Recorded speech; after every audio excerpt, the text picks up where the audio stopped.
The queen turned crimson with fury, and after glaring at her for a moment like a wild beast, screamed, "Off with the head! Off!"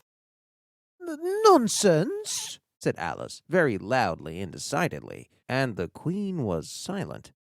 The king laid his hand upon her arm and timidly said, "Consider, my dear, she is only a child." The queen turned angrily away from him and said to the knave, "Turn them over." The knave did so very carefully, with one foot. "Get up," said the queen in a shrill, loud voice, and the 3 gardeners instantly jumped up and began bowing to the king, the queen, the royal children, and everybody else. "Stop that!" screamed the queen. "You make me dizzy." And then, turning to the rose tree, she went on, "What have you been doing here?" "May it please your majesty," said Two in a very humble tone, going down on one knee as he spoke, "we were trying—" "I see," said the queen, who had meanwhile been examining the roses. "Off with their heads!"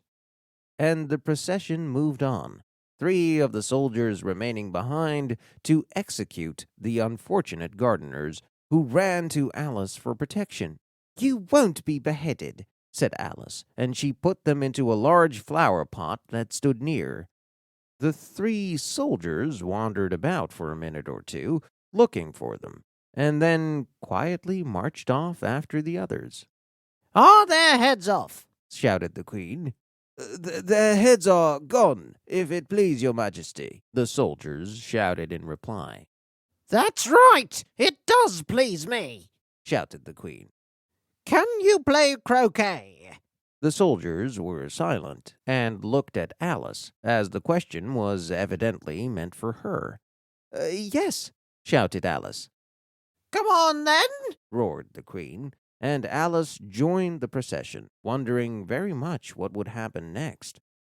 "It's a very fine day," said a timid voice at her side. She was walking by the white rabbit, who was peeping anxiously into her face. "Very," said Alice.